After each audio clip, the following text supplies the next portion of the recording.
is absolutely shocking, isn't it? It's these bloody foreigners, I keep telling you. Oh, we're on.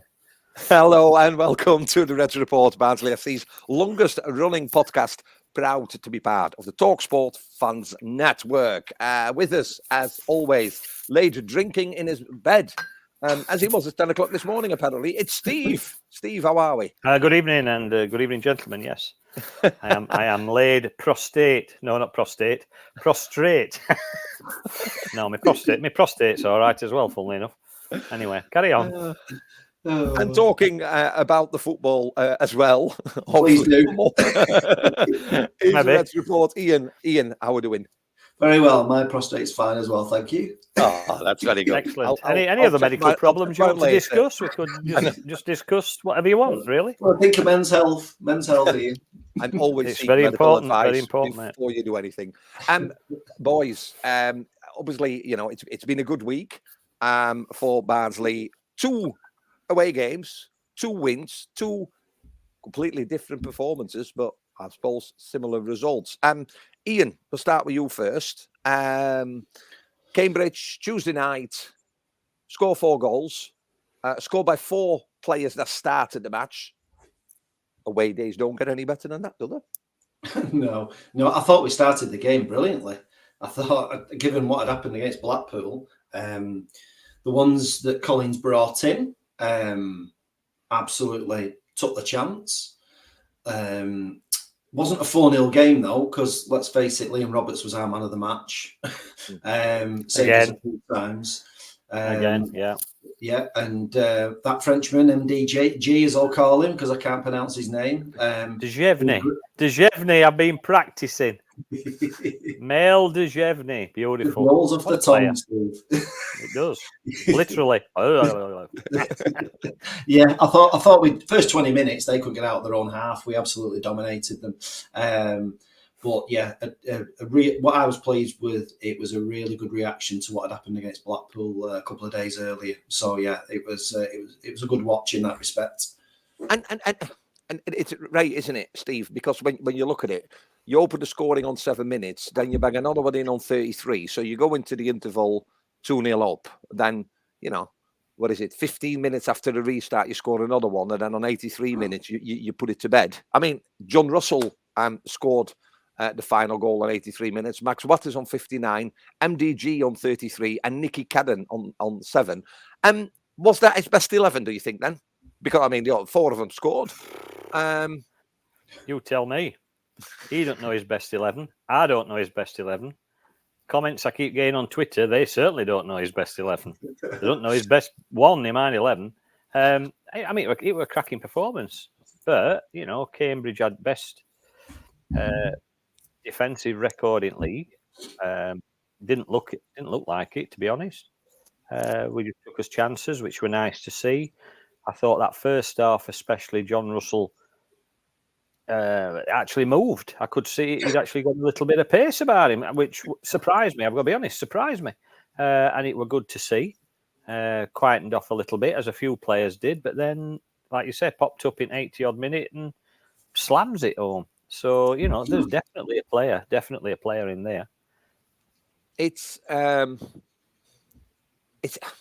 difficult, isn't it? If you look at the lineup, Ian, obviously Roberts in goal. We'll talk about Roberts in a bit, because if you're talking about, you know, decent goalkeepers on loan, he's going to feature somewhere, isn't he? Back 3 of Williams, MDG, and Jamie McCart. Wing backs Cadden and O'Keefe. You've got John Russell sitting in front of those back 3. Styles and Herbie Kane in the centre of midfield, with Max Watters and Devante Cole up front. Max Watters scored a goal.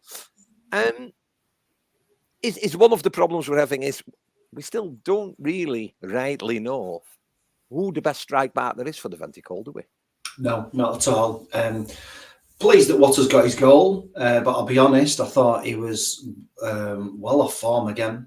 I thought he just looks like he's not trained with them. You know, he's not on the same wave. Has he had more minutes as a striker with Cole than any of the others this season? I would hazard a guess. Yeah, but he hasn't linked up with Cole one way at all, has he? They're on a completely different wavelength. Like I say, I'm pleased that he scored. I don't want to slate him too much, but there is still a strike partner position there with Cole up for grabs. Like McAtee, we'll talk about.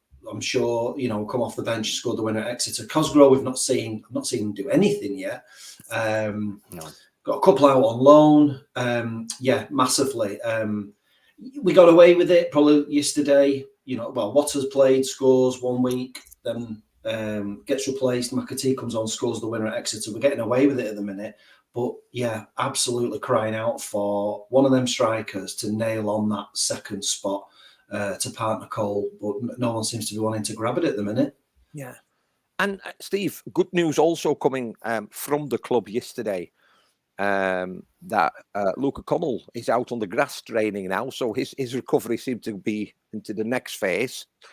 Falls in nicely with the fact that obviously there's no match, so it's a couple of weeks. So who knows, he might be.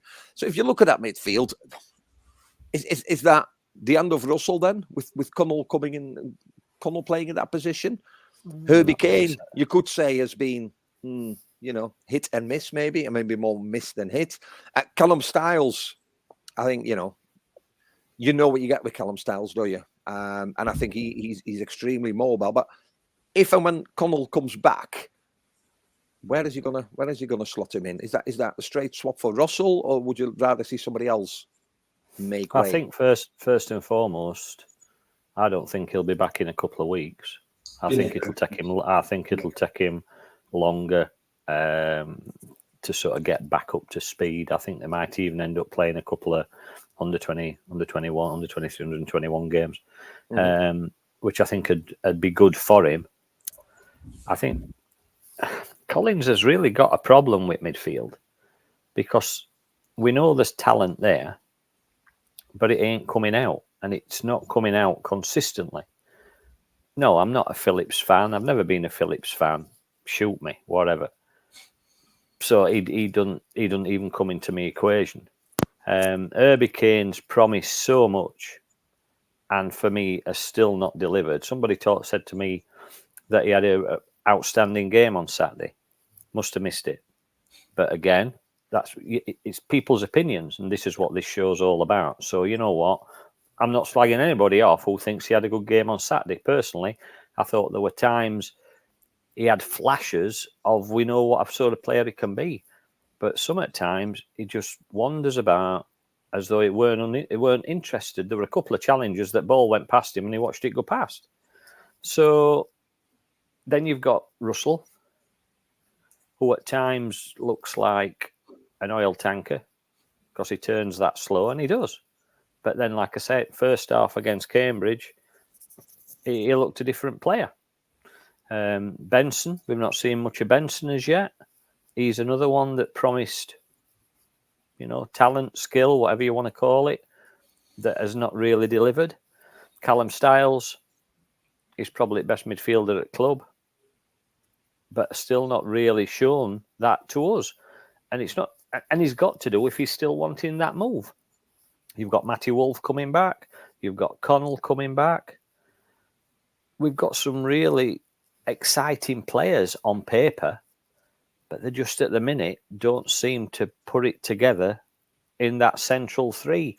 Now, whether that's Collins' fault, whether tactics are wrong, because it's the three I thought on yesterday, they seemed to change quite a lot. There was like sort of rotating round. All right, Collins and Kane, Styles and Kane kept dropping back, and Russell would go forward. We know Kane's not an holding midfielder, but if he's being told to drop back into that position, which you watch him do when you watch him shouting football, but then he's not doing anything with it. He's either playing it backwards or he's playing it sideways. He needs to be further upfield.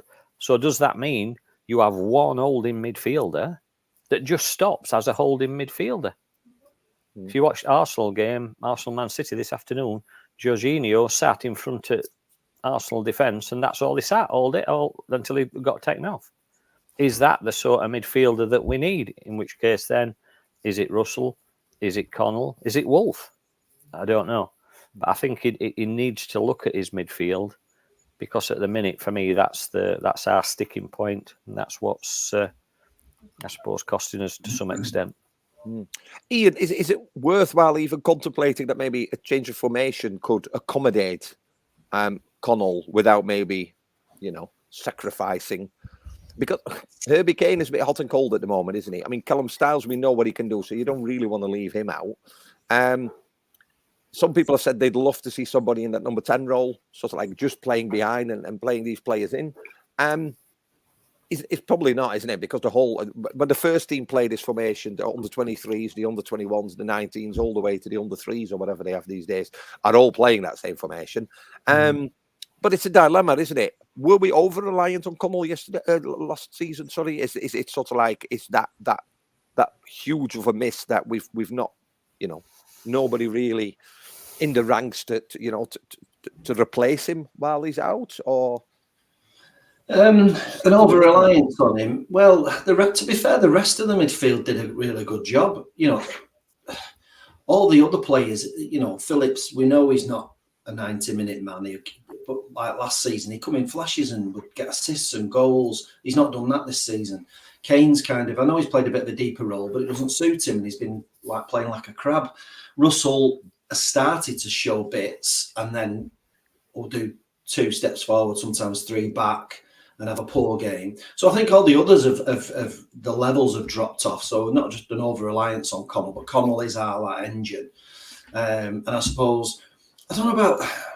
Part of me thinks, do you change the formation? And I'd like to see sort of Cadden and Cotter like wingers in like a 4-4-2. But then I think I like this 3-5-2 sort of setup. I think it suits us. Styles can be in and out. 1 minute he can have a great game, and then he can look quite ordinary. So I think the rest of the midfield have got to up the game by 15-20% easy. I don't see a change of formation coming, if I'm honest. I think we're just hoping that it clicks at some point, and either Colin stumbles across it or something happens and we suddenly start getting that midfield playing like they played last season. Yeah. Steve, 4-0. And whether it was a 4-0 match, it doesn't matter. That's what the scoreboard said. 3 points, Tuesday night, everybody happy. Colin's obviously impressed because the same 11 start against Exeter.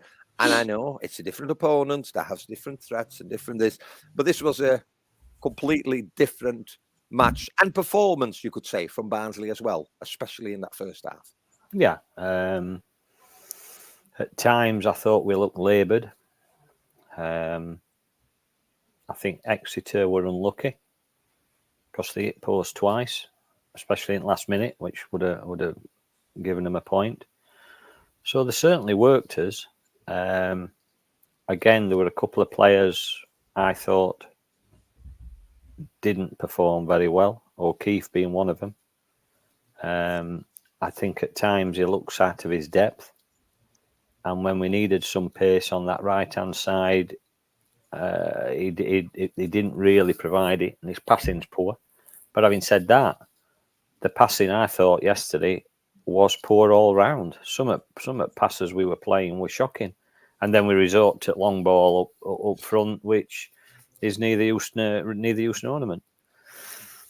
Watters, as Ian said, at times flatters to deceive. He runs about, but don't really get hold at ball. Don't really do a great deal with it.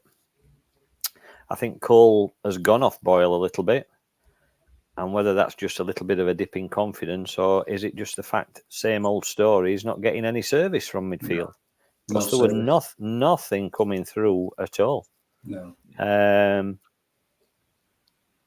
Roberts, again, kept us in that game. I thought Dejivny is showing now what a class player he actually is. If he can keep improving at this rate, I can see him making one at back 3 positions, definitely his own. I think I saw somebody put that he was like Frank Leboeuf with hair, which I found quite amusing. Very good. But yeah, that's not one of mine. That's definitely off Twitter. But yeah, and I mean, Cosgrove came on, and we've said we've not seen much of Cosgrove, and again, not a great deal, or didn't show a great deal. McAtee comes on. 100 mile an hour, all over the place. He loves them sliding tackles from about 25 yards, doesn't he? One of these days he's going to contact and kids are going to end up in bottom at stand and there'll be a red card and off you go. But came on, showed a lot of energy, a lot of skill, lovely finish for goal, absolutely shocking finish afterwards when he should have beaten keeper and he made an absolute pig's bollock on it. So it's both sides of the coin, isn't it? Yeah. I think McAtee would make a cracking attacking midfielder. I really would, with his pace and his energy. But at minute, it's only one really that's scoring. Ian, I mean, Steve just talked about McAtee. It's what was needed, wasn't it? Because it was very much.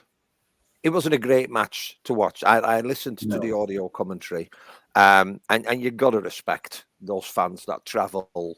Yeah. Literally, I will presume that's one of our. Well, it will be the furthest away match this season. You know, on a Saturday, to keep the fans happy and to keep that brilliant away record intact. I suppose it don't matter how they get scored, does it? It's the fact that it's another clean sheet. And is it 5 in 5 now on the road?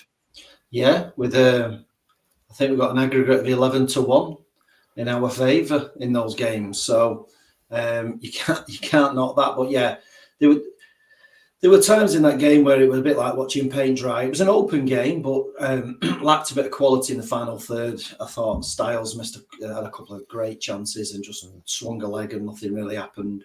They were missing that Sam Nombi and that Jay Stansfield who absolutely murdered us last season. They lacked a cutting edge. Yeah, they hit the post a couple of times. Roberts did well.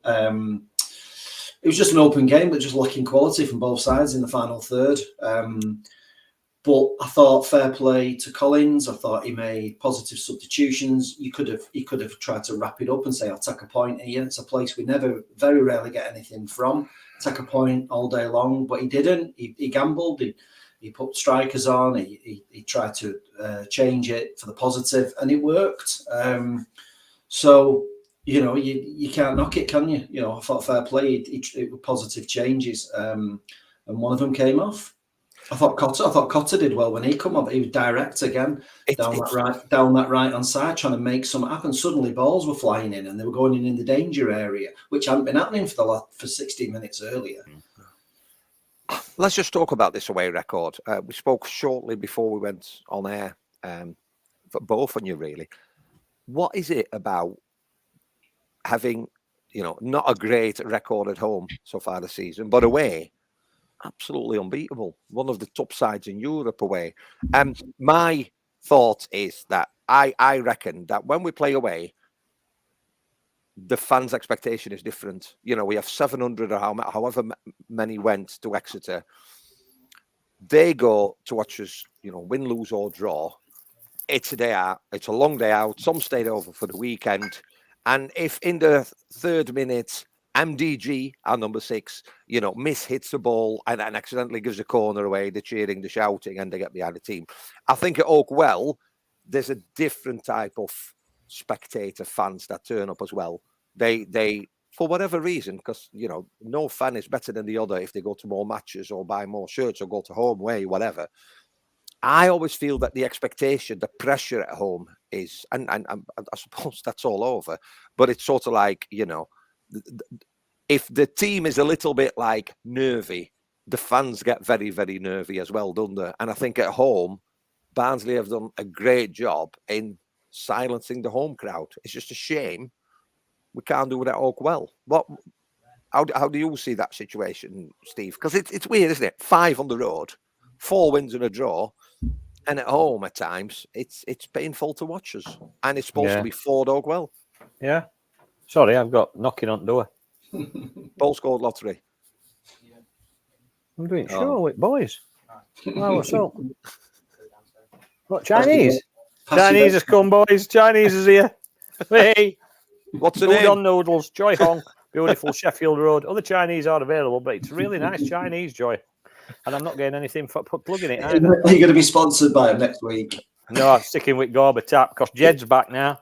Glad to see Jed back. Kid who stepped in for him, nice lad. Jed's back though. I shall be seeing him next week, no doubt. Yes, Away Yeah, matches. it's all right. Back in the room. Back in the room, Steve. Back in the room. Yeah, I'm back in the I room. got a word. Yeah. It's difficult, isn't it? You've got to, in a way, you've got to be careful what you say. The people Well, no, that it's go about away, opinions, isn't it? well, the You know, people, yeah, but the people that go away, that follow Barnsley, uphill, down Dale, 10-mile down road or 100-mile down road, are you true to a certain extent hardcore supporters?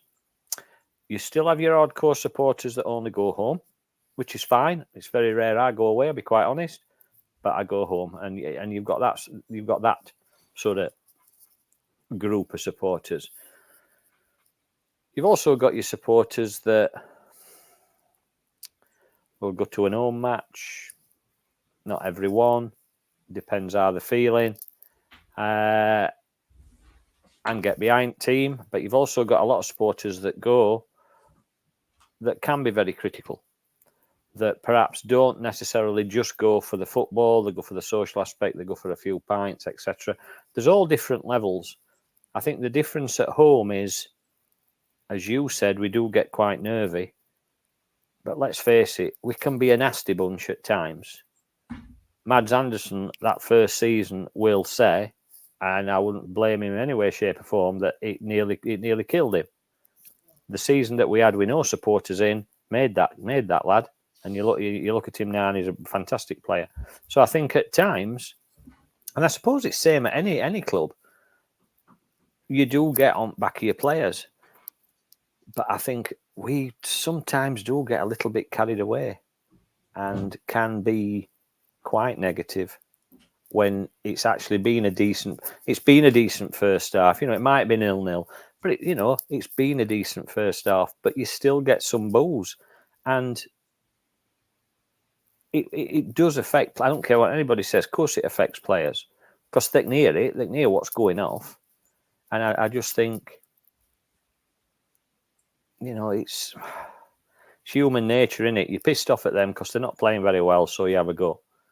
But sometimes you've just got to sort of temper what you say or what you do.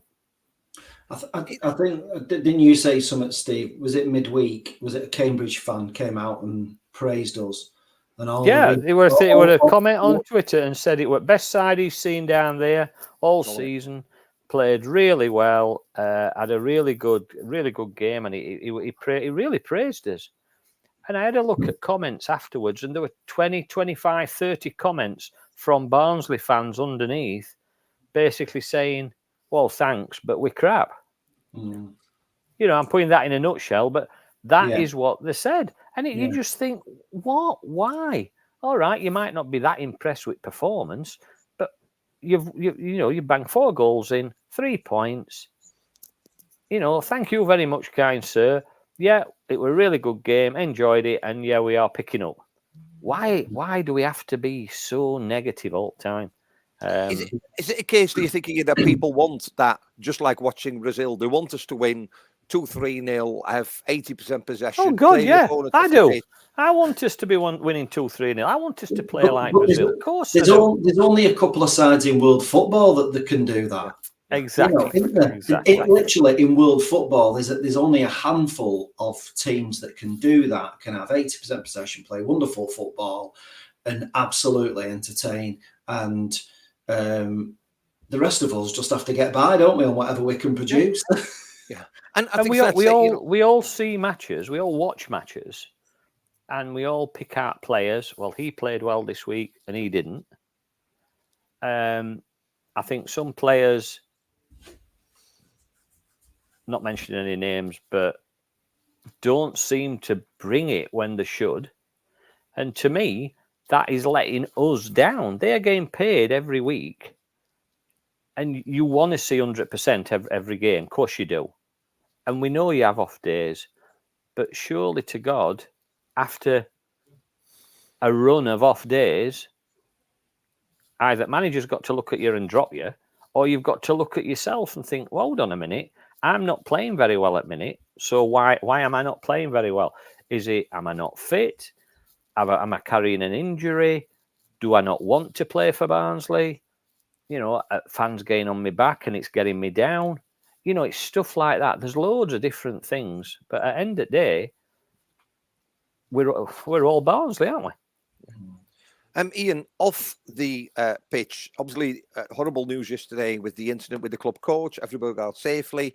Am I right in thinking the Cheltenham Town sent their team bus to take the players from the M5, where I believe the accident happened, took them all the way back to South Yorkshire, so all the players are fine and everybody's okay, and staff, of course, as well. Rumours that Khaled is, first there's rumours that he might be leaving to go back to Sweden. Then a statement comes out that he'll be here till the end of the season. They always say that, don't they? Michael Duff was here for the long run, so something will happen. And whilst I don't want to get like ultra political, the club seems pretty, besides the big news we're waiting for, but it seems pretty settled. We've had worse times, haven't we? Like when on the pitch things weren't great, but you looked off the pitch and they were worse. Actually, behind the scenes, things seem pretty settled. So it's hard to put your finger on, isn't it? Why at home, we might be struggling. Do fans need to step up and be the 12th man more? Do we need another scarf day for next time we play at home? You'll be wanting a drum next. Well. Oh, don't give me well. Keep saying you have a drum if you want, as long as I sit next to you. I don't mind at all. I think I do think that away from home, the fans are a bit more patient, give them a bit more slack. I think if after 10, 15 minutes it's not going well at all, they are on the back. You hear people going, who fit, and they don't like them playing it out the back. And I generally think our fan base is they're a tough gig. I mean, how many times do we put an article out or something like that, and the comments, sometimes people really do like the comments with that Cambridge fan. Sometimes it's just very, very negative. And I know, I don't know. I just think we're a tough crowd. And I think, it really, really comes out. Whereas you look at like the second half of last season when we got some home form going, and you got the scarf day, and it really turned positive. But it's gone back to how it were this season. And I think away from home, if that had finished 0-0, they wouldn't have been booed off. They'd have been applauded off. If that had been 0-0 at Oakwell, there'd have been grumblings. There'd have been grumblings with 30 minutes to go. I don't mean booing them off, but I mean I just think moans and groans and what have you. Whereas away, I think they cut them a bit more slack. When you're saying about Khaled, I think it has settled down. We always get it around the transfer window, don't we? That's settled down now. They had the fans forum. Everything's gone a bit quiet off the pitch, which is quite thankful, to be honest. Because you want it, really, isn't it? Yeah, because it was getting tiresome. It was getting really tiresome. That it happens obviously when there's a transfer window, but we had all the sort of pre-season, all the change and turmoil on with the playing squad. And now it's nice to we're talking every week now about the performances. Yeah, they might sometimes not be great, sometimes they're good, but it's nice to talk about on-field and tactical stuff and players, this player, that player, rather than all the noise off the pitch. And it has quietly settled down.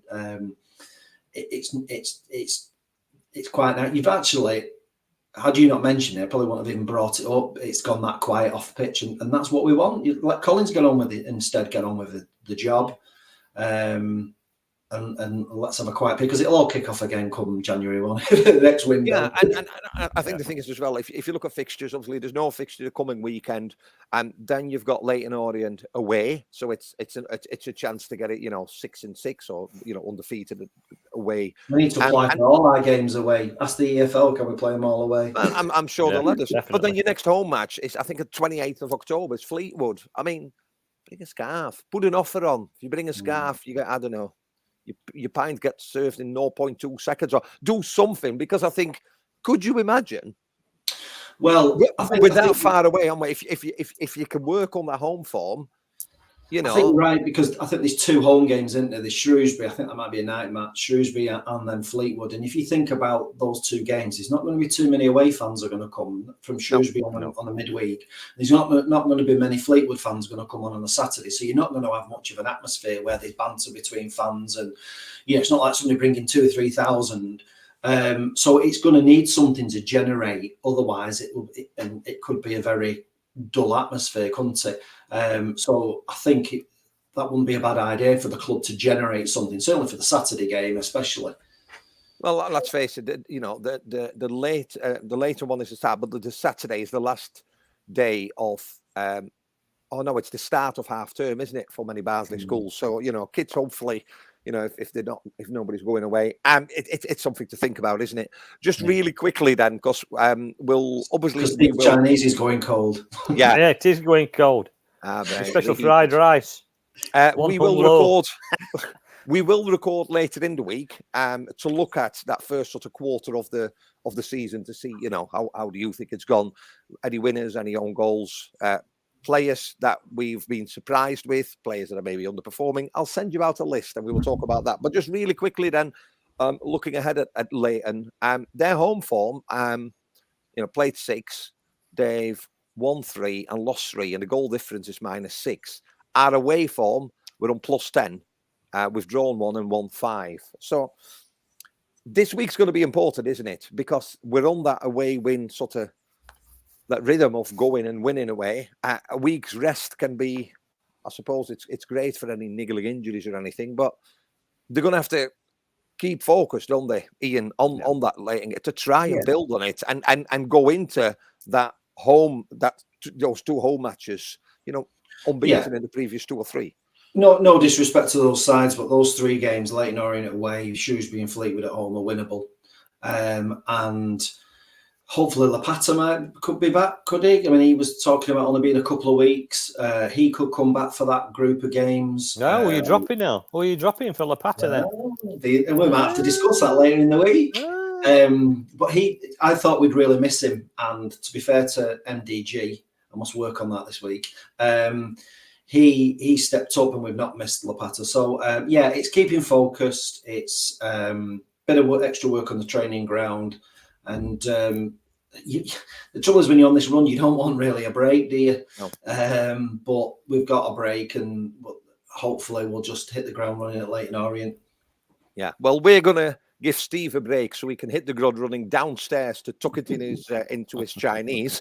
We will be back next week when we'll look back at the first quarter of the season and discuss the fortunes so far for Barnsley. But on the road, we're simply on fire. You've been listening to the Reds Report.